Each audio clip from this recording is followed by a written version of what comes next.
Welcome to AnimeFan Narrations, Solo Leveling Episode 3.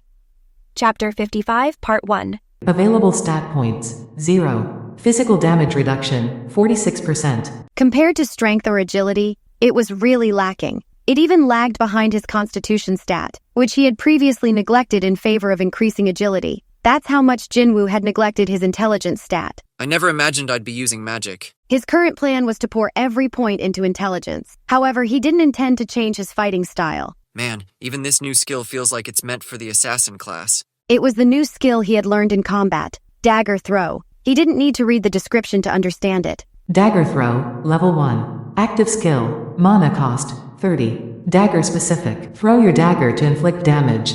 As the skill level increases, accuracy and damage increase. Just as I thought. He had been fighting like a fighter class until now. Even though he had earned a new class and class-specific skills, he couldn't abandon his fighting style. For now, he would use the shadow skills as support while continuing to wield his dagger. At least until my intelligence is high enough. A powerful combat skill, supported by his shadow army. His goal before receiving the class remained unchanged. The only difference is, the shadow soldiers were more useful than he had anticipated. He didn't think it was possible to control a boss-level monster. still, If he relied solely on these new skills, his dagger-specific abilities would be wasted. Plus, he had just bought Night Killer. if I knew I was going to be a mage class, I would have bought a staff or something. Of course, had he done that, he might not have been able to complete the class advancement quest. Jinwoo closed the status screen. He had absorbed all the new information. Oh crap, the time. He had spent 20 minutes reviewing everything. Jinwoo scratched his head. Time to head out, I guess. Jinwoo smirked. Jinwoo realized that his attribute's power wasn't just limited to fighting magic beasts. When he focused, everything around him seemed to slow down. More precisely, Jinwoo himself was moving faster. He opened his door and exited his room. Shower, dry off, get dressed. It took him just 3 minutes. He could have done it even quicker, but he worried the old apartment might not handle his full speed. My hair's still damp. Still, he had saved about 20 minutes, so there was no rush. As he was about to leave, he remembered something he had forgotten. His keys. They were on the desk. Normally, he would have walked over in annoyance to fetch them. Today, he extended his hand towards them. Time to use this. Ruler's hands. The key slowly slid across the table, then flew into his hand like it was pulled by a magnet. Jinwoo grabbed the key and smiled. With everything ready in record time, he left the house whistling. His first stop was the bank. He was curious to see how much he had earned from the magic cores. I've been too busy to check. Jinho, the raid leader, had managed the magic cores. The young man had informed him that he sold all the magic cores after each day's raids. The money was deposited into the bank book Jinwoo was holding. However, they hadn't gone over the exact amounts. Jinho, that guy. He's so detailed about everything else, I guess money doesn't interest him much. Maybe due to his life circumstances, the young man seemed uninterested in financial matters. Their conversations were mostly about celebrities, raids, music, and movies. Well, conversations mostly meant Jinho talking while Jinwoo nodded along.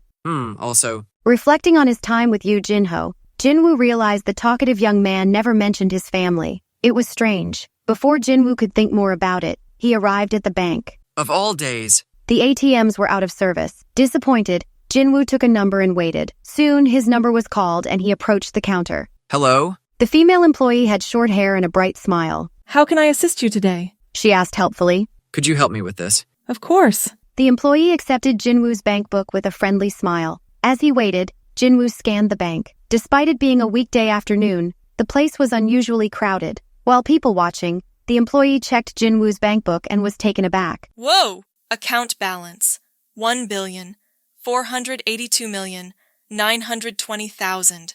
She carefully reread the number, counting the zeros. It was indeed over $1 billion, and the amount wasn't accumulated over a lifetime. The transaction history showed it was all collected in the past week. He's so young, how could he? She had initially assumed Jinwoo was a college student running errands for his mother. Now, she looked at him in a completely different light. She tentatively asked with a hint of curiosity. So what do you do? Realizing how her question sounded, she blushed and looked away, embarrassed. I'm a hunter. Ah, The employee nodded. The rumors were true. I heard hunters made a lot of money. But this much? She suddenly felt a pang of envy at her ordinary desk job. Just moments ago, Jinwoo was just another customer. Now she realized he lived in a different league. He must be a top-ranking hunter. Only someone of that caliber would earn so much money. This was her first time meeting a high ranker. The thought made her heart flutter. A young man like him with over $1 billion in cash would be considered a VIP at this bank, and if he was a hunter, he'd be a VVIP. She didn't want to miss this chance. Following her training, she began.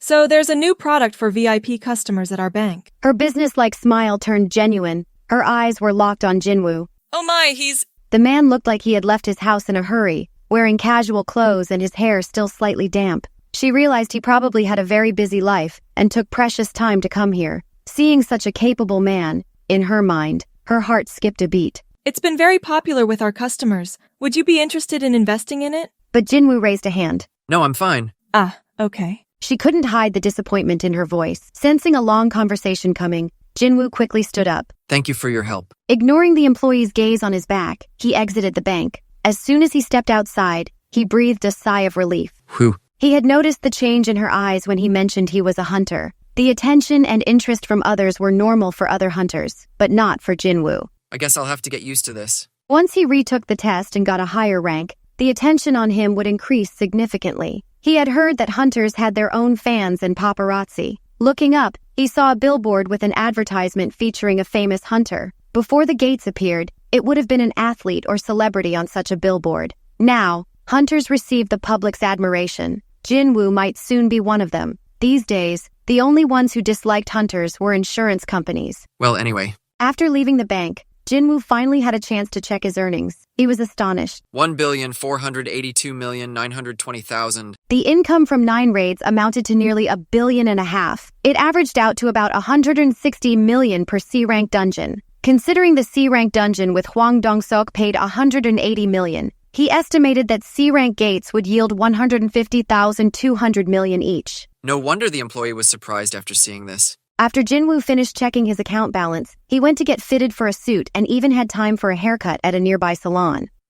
He looked like a completely different person from when he left the house. Money really does wonders. Jinwoo paused next to a shop window to inspect his new appearance in the reflection. This should be good enough. At the very least, I won't leave a bad impression. He checked his watch. It was 4:20. She said to be there by 5. He had plenty of time. Taxi! He flagged down a cab and arrived at the school with time to spare. He spotted Jinah waiting outside. Sung Jinah. His little sister hadn't noticed his approach and jumped in surprise. Big brother? Jinah stared at him wide-eyed. Excuse me, are you really Sung Jinwoo? Don't you recognize your own brother? Jinah looked him up and down, exclaiming, You look like a completely different person. Did you think I'd meet your teacher in a tracksuit and slippers? Wow. Jinah's jaw dropped in amazement. Your mouth's going to fall off. I'm going ahead. Jinah seemed too stunned to lead the way, so Jinwoo took the initiative. He had been a student here 5 years ago. The layout was still familiar. He knew the meeting would be in a conference room, not her homeroom, so he headed in that direction. His pace was brisk. Big brother, wait for me! Jinah quickly followed her brother. Hello, teacher. Oh, hello?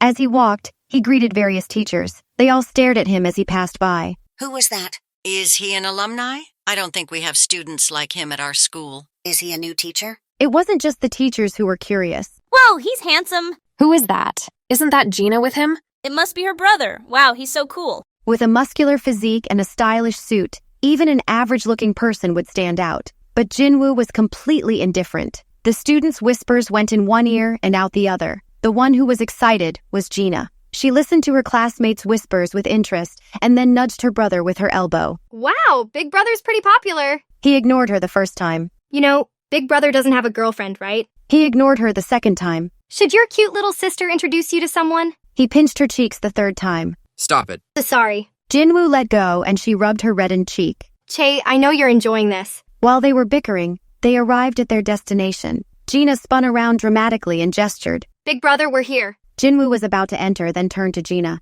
What about you? This is only for the parent, guardian, and the teacher. I'm just here to see you off. Oh, right. Jinwoo recalled his own meeting back in his last year of high school. At that time, no one had come for him. Mom was already struggling to get around back then. Once she got sick, his mother needed to be hospitalized right away. Not wanting to burden her frail body, Jinwoo kept the parent-guardian meeting from her. This led to him dealing with his teacher's nagging for a while. Thanks for watching Solo Leveling on AnimeFan Narrations. If you enjoyed it, please like, subscribe, and hit the bell for updates. Share your thoughts in the comments. See you next time.